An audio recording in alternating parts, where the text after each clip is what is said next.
Hi, everybody. Today we're going to finish our five-part lecture series on enzymes with a discussion of enzyme inhibitors. So we'll start out with going over some basic features of enzyme inhibitors, and then we'll spend most of the time talking about the three different kinds of reversible inhibitors. So competitive inhibitors, uncompetitive inhibitors, and non-competitive inhibitors.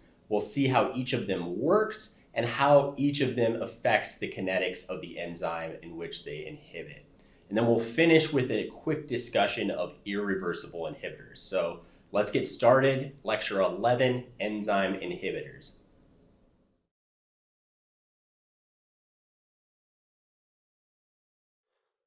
So, the activity of many different enzymes can be inhibited by small molecules. So, these molecules will affect substrate binding and/or catalytic activity. So, these small molecules would be known as enzyme inhibitors.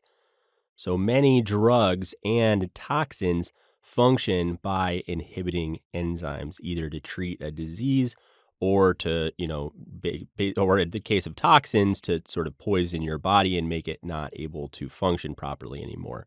These work by inhibiting enzymes.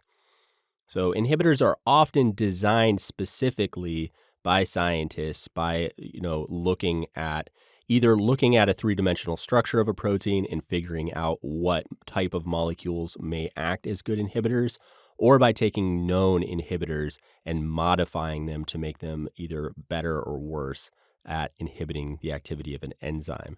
Although some inhibitors are just discovered by chance. And the use of inhibitors is also important not only for, drugs, but also for elucidating the mechanism of enzyme function. So if you can design inhibitors, it helps you to design different experiments that can help you figure out how the enzyme actually works. So an example of an inhibitor would be dorzolamide is an example of an inhibitor. So we keep talking about this enzyme carbonic anhydrase, which is one of the fastest, most catalytically efficient enzymes known. We discussed it in the beginning in lecture 6.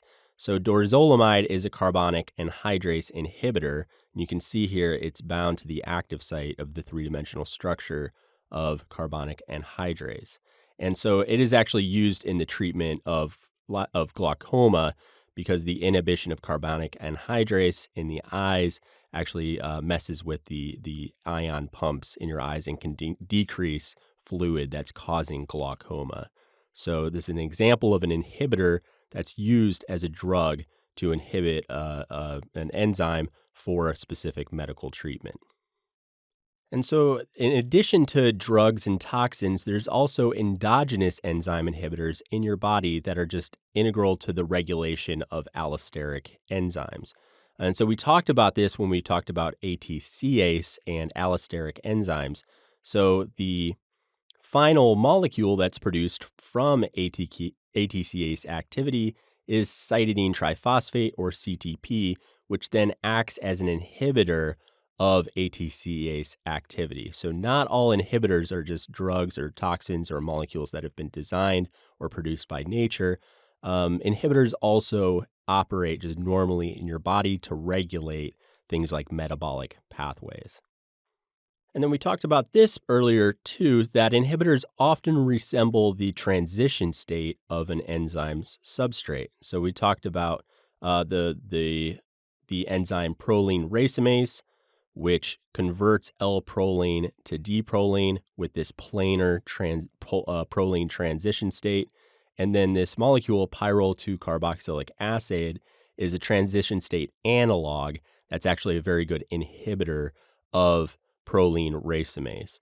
And of course, this is because the binding energy of enzymes is ideal or increased when they're binding the transition state of the substrate. So, transition state analogs are very often very good inhibitors of enzyme activity.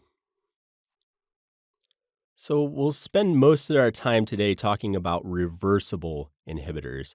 So, reversible enzyme inhibitors are molecules that can associate and dissociate from the enzyme substrate complex. So once they bind, they also can dissociate from it. So they're going to have a sort of on-off rate that describes the affinity of the a specific inhibitor for the active site, but they are able to dissociate after a specific period of time. So there's three common types of reversible inhibition mechanisms or different types of inhibitors. So there's competitive inhibition, uncompetitive inhibition, and non-competitive inhibition. And each of these can be distinguished based on their effect on the enzyme's kinetics. So they each affect enzyme kinetics differently based on how they're doing this inhibition. So you're going to need to know all the details about all three types of these inhibition mechanisms, but we'll go through them right now. So the first type of reversible inhibition we'll talk about is competitive inhibition. So in competitive inhibition, the inhibitor is actually going to resemble the substrate and also bind to the active site. So here we have our enzyme and the substrate fits into the active site. So the competitive inhibitor is going to resemble that same substrate and bind at the same site in the active site. So the inhibitor is going to compete with the substrate for access to the active site, and it decreases the number of enzyme substrate complexes because they're sort of competing with each other. And so an example of this would be dihydropteroate synthase, which is an enzyme involved in bacteria for folic acid production. So its normal substrate is this molecule PABA. And you can see it's bound to the active site here. And here is a drug called sulfanilamide, which is an antibiotic drug that works by binding to the same spot in the active site. And now the bacteria are no longer able to synthesize folic acid, and which causes them to die.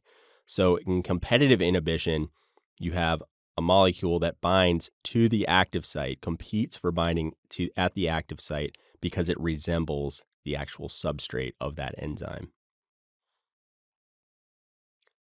So here's an equation which basically describes how a competitive inhibitor will affect the enzyme activity. So normally the enzyme would interact with the substrate, forming an enzyme-substrate complex, which would then be converted into enzyme plus product. So the inhibitor is going to bind to that enzyme that doesn't have any substrate in it. So it's going to compete with the substrate for binding and form these enzyme inhibitor complexes that aren't able to make any enzyme or product. So how it affects the kinetics is that competitive inhibitors will increase the Km value of the reaction because you need more substrate to achieve the same reaction rate. It's basically taking these enzymes out of action. So if you keep adding more substrate, you can sort of that's how you would basically overcome the actions of that inhibitor. So if the inhibitor is only a small proportion because you added so much substrate, it'll overcome that. So it actually doesn't affect Vmax because you can still get to that maximum velocity if you add enough substrate. But it does increase the Km value because you need to add more substrate. So here's a Michaelis-Menten diagram of how the inhibitor affects the enzymatic activity. So here's our enzyme with no inhibitor. So it's a nice hyperbolic curve here. So when you add inhibitors, it's not going to affect that Vmax because the more substrate you add, you're able to overcome that amount of inhibitor and get to the same Vmax. It does affect the Km though.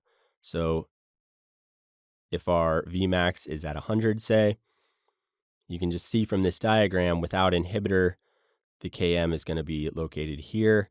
And when you add 10-fold inhibitors right here, your Km is going to keep getting higher and higher. If you add 1 unit of inhibitor, 5 units of inhibitor, or 10 units of inhibitor. So the amount of inhibitor that you add is going to increase that Km value, but it's not going to affect Vmax because you can always just add more substrate. And you can see this is reflected in the Lineweaver-Burke plot, and this is going to be very important. I promise you these will be on the exam. So And the Lineweaver-Burke plot, so here is the line with no inhibitor present, and here's the line with a competitive inhibitor present. And so they're going to cross at the y-axis at the same point because they don't affect Vmax. However, it increases the Km, so this the x-axis is actually going to be shifted to the right. So it's very important. I'll just mention this because the exam. So you'll notice that this looks like the Km is actually getting smaller, but the Km is actually increasing because this plot describes -1 over the Km. So the Km is actually increasing, even though it's on here.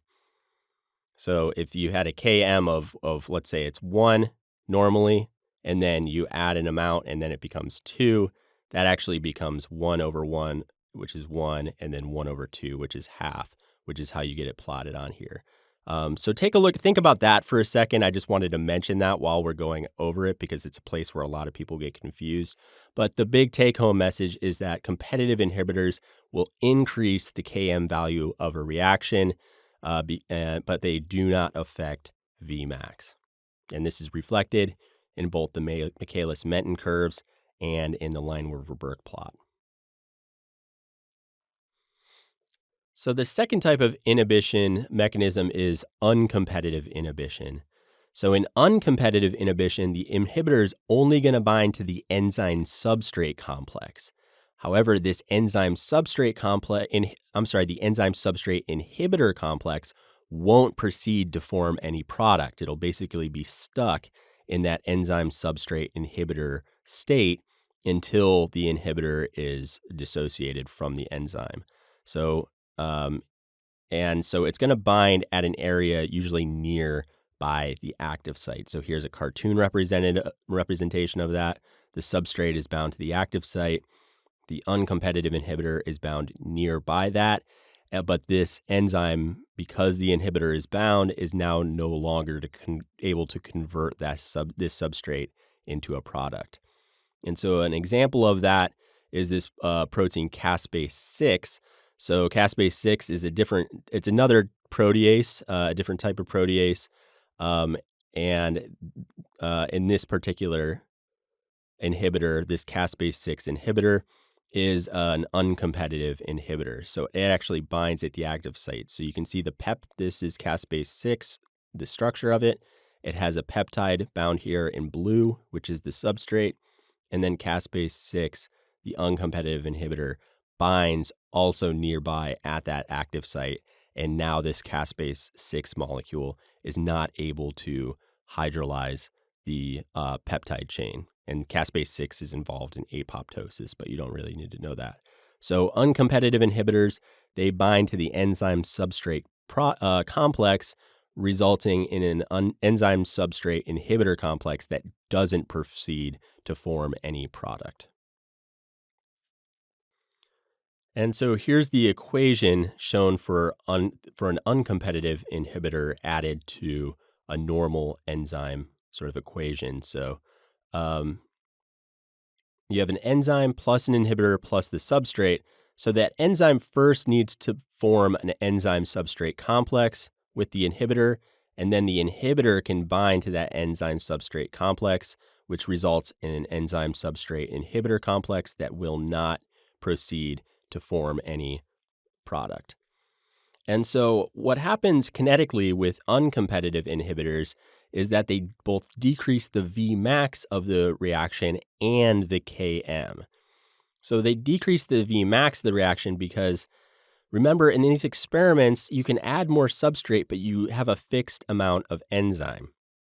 Now, if your inhibitor, if all your enzyme substrate complexes are tied up with inhibitor, the more inhibitor you add, that's just making less free enzyme that's not associated with the inhibitor that's capable of doing a reaction. So it's actually going to lower the maximum amount of activity or the maximum velocity that you're able to have in this reaction, because you can add more substrate, but you can't add more. The more substrate you add isn't going to matter because you basically don't have enough free, uninhibited enzyme to do to form any product. So that's shown in this Michaelis-Menten plot here. So you can see the Vmax is being lowered the more inhibitor that you add to the equation. And it also decreases the Km because now that you have a lower Vmax, you also need a lower amount of substrate to reach half that maximal velocity. So those two are correlated. And you can kind of see that, although it's a little bit different to tell from this Michaelis-Menten plot. And that actually demonstrates why Lineweaver-Burke plots are so useful. So in this Lineweaver-Burke plot, you can see here is the line where no inhibitor is present.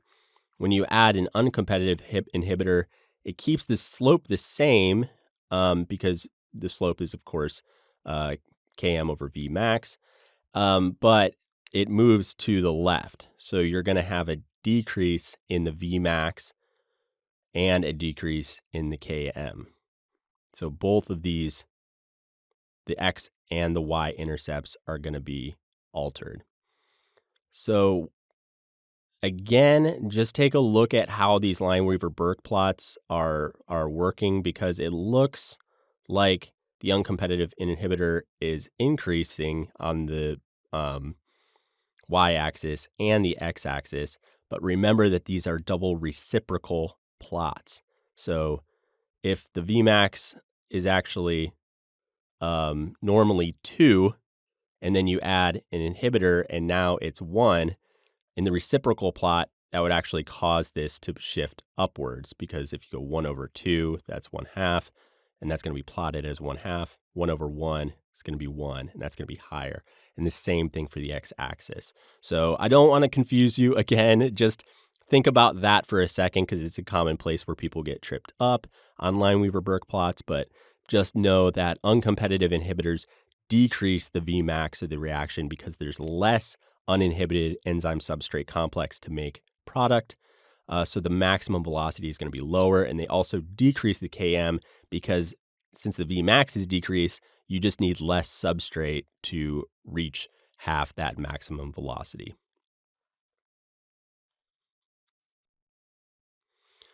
So the last mechanism of inhibition is non-competitive inhibition. So in non-competitive inhibition, the inhibitor can bind to either the enzyme it's alone without substrate or to the enzyme substrate complex. So that's different from uncompetitive inhibition. In non-competitive inhibition, it can bind to the enzyme alone or to the enzyme substrate complex. But either way, whether it binds to the enzyme alone, that enzyme alone is not going to form any product.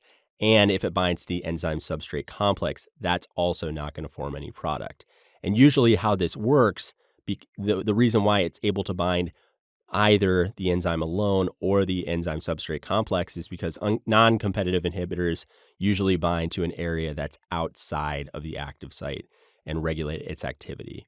So here's a real-world example, alkaline phosphatase. So here's its substrate in blue at the active site, and this cyclohexylamide molecule, which is a non-competitive inhibitor, is going to bind to a region outside of that active site. So it doesn't matter if the substrate is bound or not; it can still bind, and that inactivates the substrate or the enzyme.